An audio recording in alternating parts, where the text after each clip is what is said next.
Hey everyone! So I decided to start making videos on how to teach just one asana at a time.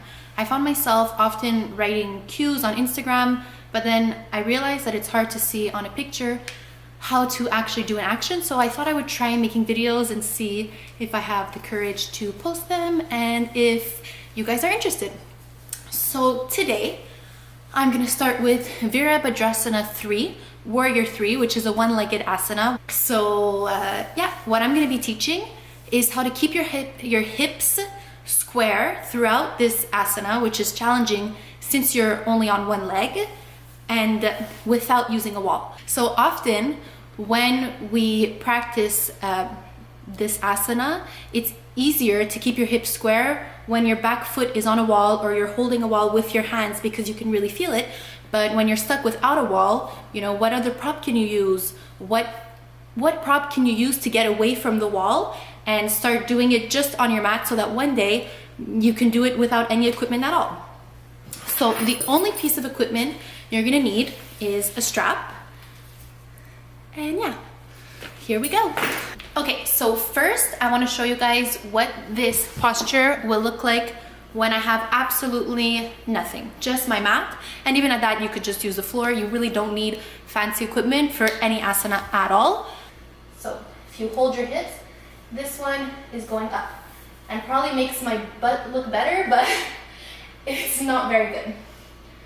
So come down, this. So clearly you could see that it is difficult to balance on one leg, and even more so to keep your hips square while you're trying to balance and bring your arms really up to your ears, like over your ears, because you don't want your arms like this.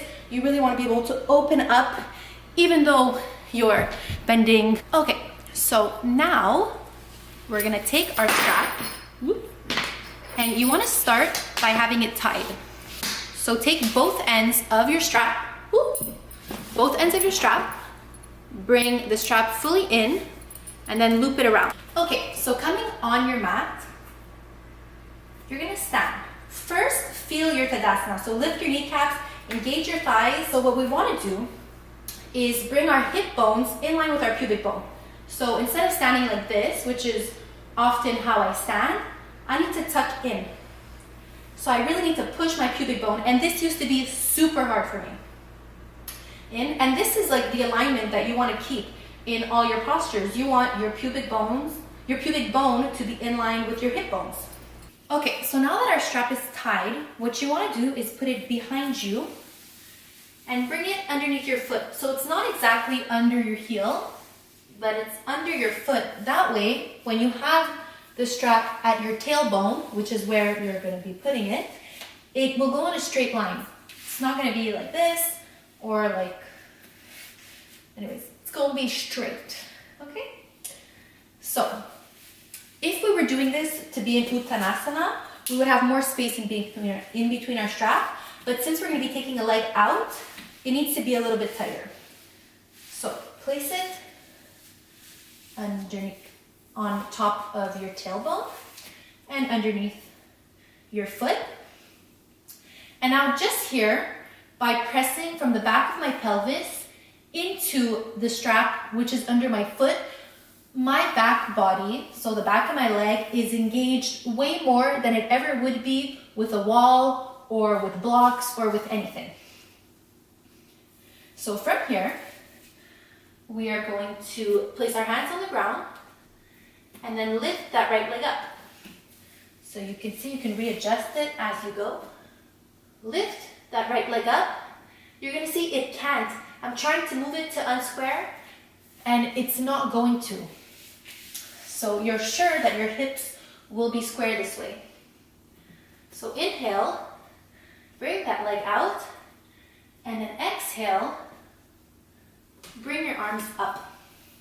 And you wanna bring your arms up really high. You don't want to be hunched that you can't breathe. You want to make space in your chest. So I'm going to make mine a little bit tighter. Stretch the legs. And come up.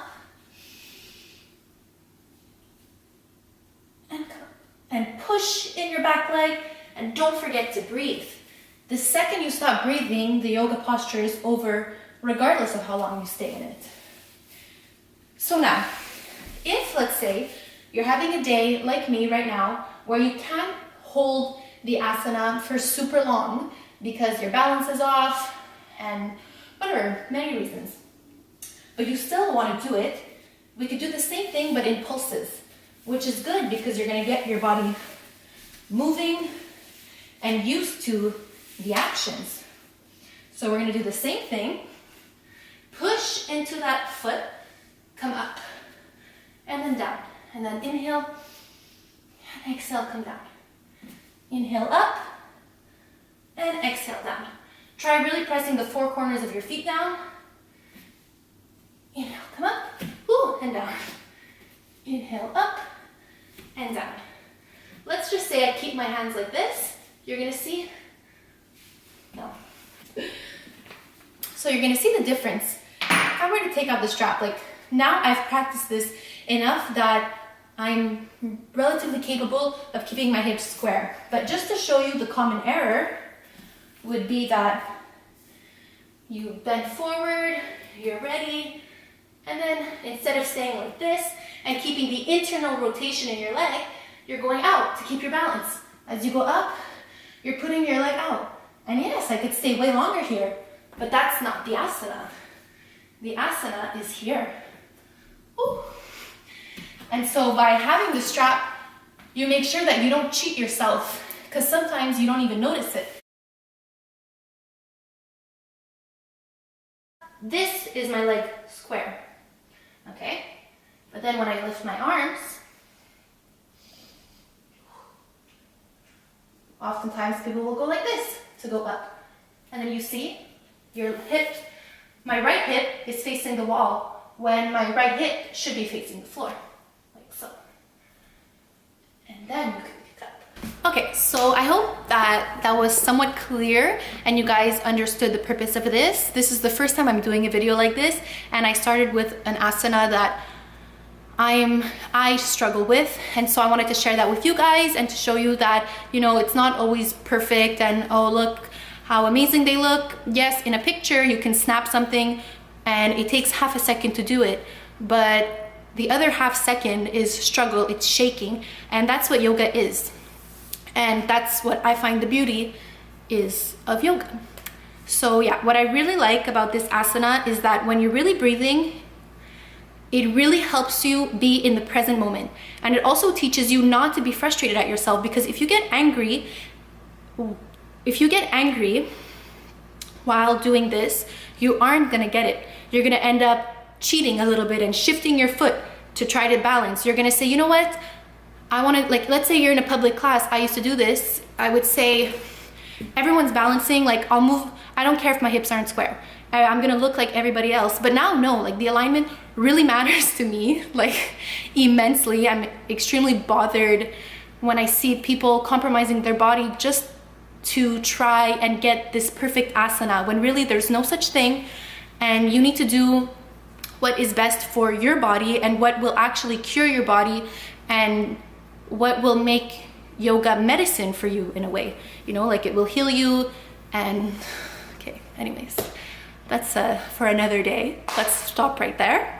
And yeah, so let me know if you guys give it a try, and if you like these videos, I'll do more basic asanas, and also I don't know, whatever you guys want to see. If you want to see more tips, I'll do a few more and see what happens. Perhaps I'll get more comfortable doing this, and yeah, okay. I won't get like crazy hives like I probably have right now, but anyways. So yeah, go square those hips, my friends. Go square those hips. And let me know how it went for you.